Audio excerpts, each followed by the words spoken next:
Hey, Chriso, you'd be proud of me on this video. Look at the color. I'm talking about Chris Ellis, my nephew, who does the Funkle Speaks program for me, and I just got to tell you how proud I am of Chris. This opportunity to shoot the Funkle Speaks videos has been so much fun, and you know, you don't often get a chance to spend quality time with your nephews these days. So I'm very thankful for this opportunity, and I just really think Chris is doing a great job, and I hold him in very high esteem. I know you will too when you get to know him. He's a great guy. So this Dave Campbell short is going to be about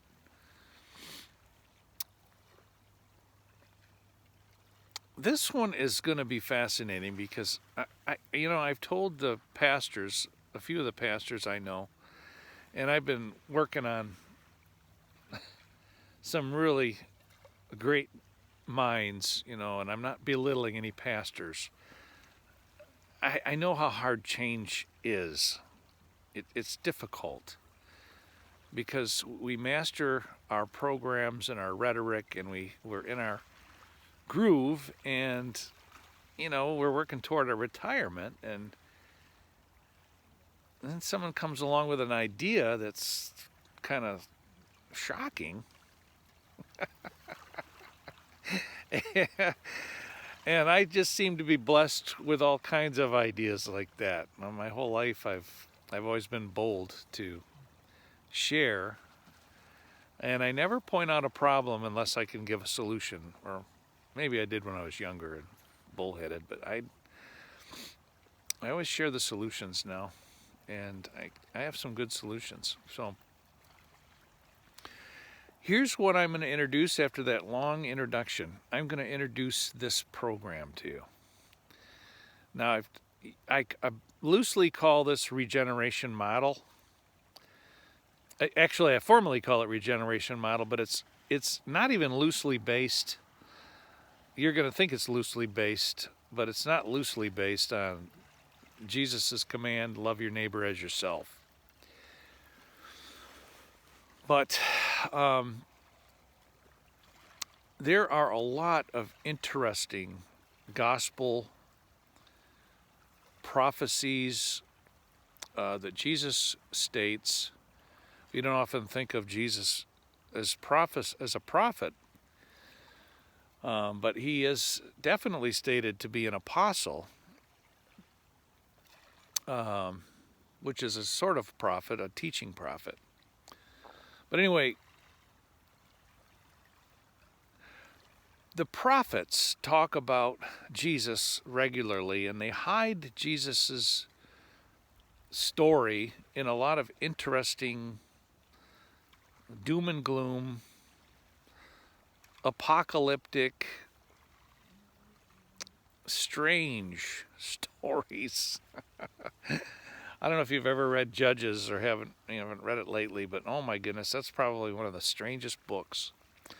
But let's go to Amos. I want to say this to you. There is a statement in Amos that says the sower will overcome the reaper. Do you know what that's talking about? It's talking about law. I'm going to prove it to you.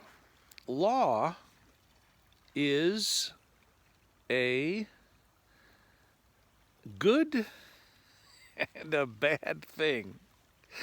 Law established helps us to, it's a guide on. It's an anchor for, good behavior in society. But it can be detrimental when it gets to be worn out, when it gets to be old stuff. It also can be detrimental because people of authority tend to use the laws to, master their own comforts, don't they? That's what we're talking about in kleptocracy today. We're talking about organized criminals using the laws to rake, even find more ways to make money and use it to the detriment of society. Well, that very thing is what Amos is talking about when he talks about the sower overcoming the reaper. A reaper, think about a reaper as the accounting. Think about the sower as the guy who writes the law, or the team of people who writes a biblical canon, or a team of businessmen who write a policy. Laws today are becoming so prominent and oppressive that they're going to overcome accountability itself. Do you get that? When nobody's following the law anymore, how do you keep account? So I mentioned love your neighbor as yourself because love your neighbor as yourself is the 12th commandment. Did you know that? Dave, there's only 10 commandments. No, there's 12 commandments. There's only 10 commandments, Dave. They're in Exodus. Yes, there's 10 commandments in the book of Exodus. How many commandments are in the New Testament? Well, there's 2. There's a summary commandment, love the Lord your God with all your heart, soul, mind, body, and strength. And the second is like it, love your neighbor as yourself. Those 2 commandments make 12, don't they? Now here's something interesting, that in the 4th gospel, John, you only have one of those commandments stated by Jesus, and that is, love your neighbor as yourself. So the grace that comes with the gospel comes with what? What do we have to do before we receive the grace of forgiveness of law? Did you know that grace was the forgiveness of the law of the Old Testament? It is. But what do we have to do? Nobody likes to talk about baptism. But baptism is when Jesus became that sower, because God's the one who wrote the law, right? He overcomes the reaper. He dies on the cross, right? So that statement fulfills the Amos prophecy. The sower overcomes the reaper. In part it does. The rest of it is the resurrection, where the new law is written with mercy, grace, forgiveness. Do you know that the Christian church has not been preaching accurately for the last, I don't know how many 100 years maybe? They are focused on damnation of prophecy, and they fail to see that the baptism is where prophecy of damnation accesses the resurrection or the mercy. In other words, you can't have mercy and forgiveness without identifying with Jesus' death. That's why we get baptized. It's a symbolic representation, but it's a representative understanding of law.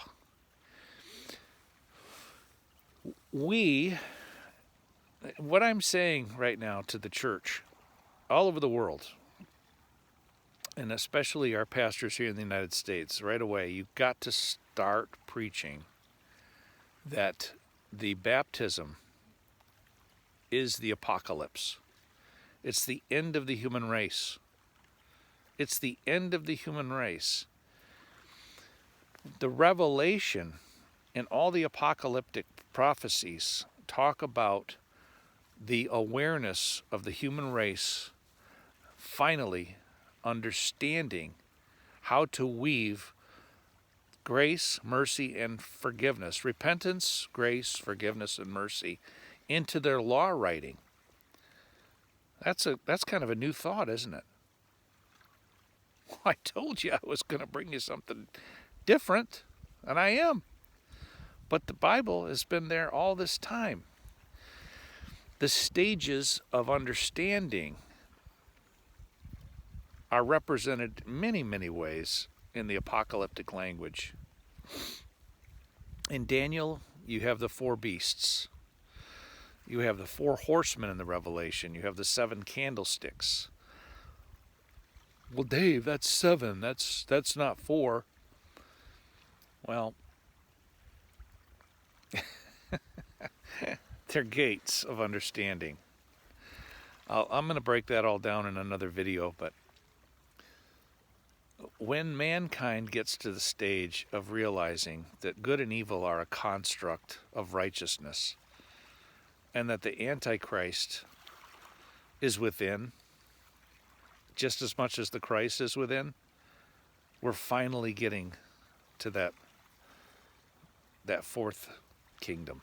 We're finally getting to the end time. The end time is not the damnation.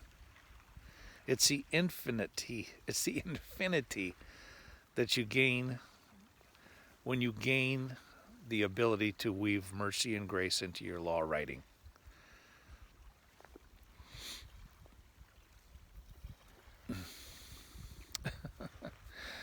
So I'm going to break that all down in teachings on the regeneration model site.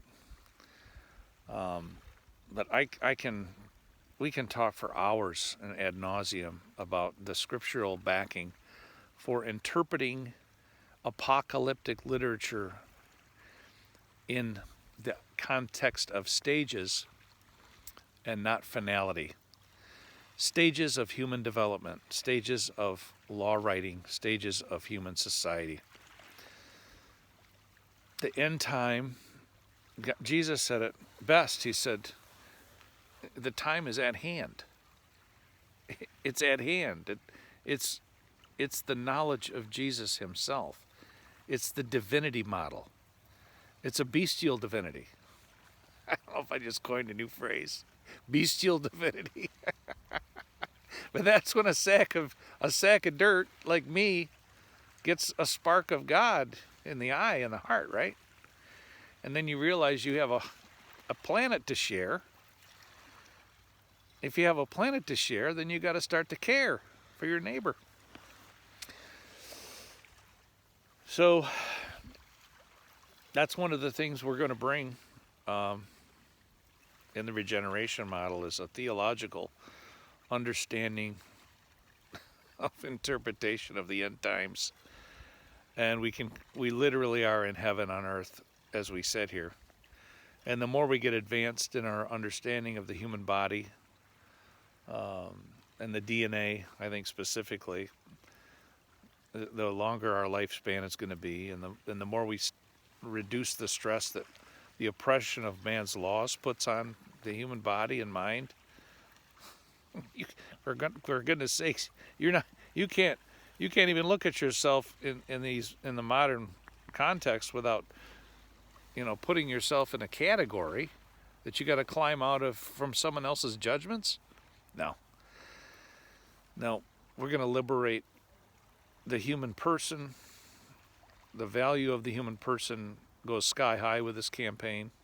Human nurture becomes the absolute responsibility of an effective government. If you're a governor of a sovereign, if you're a leader of a state, of a nation, you will have to adapt the regeneration model. It's coming. I'm working on a list of 8 global laws. I'm going to bring 8 global laws. And obviously none of this is going to be done by force. It's going to be done by peace. Okay, and it's going to be done by your awareness of going from a beast, right, to a baptized Christian. I don't care what your religion you are. Take care, folks.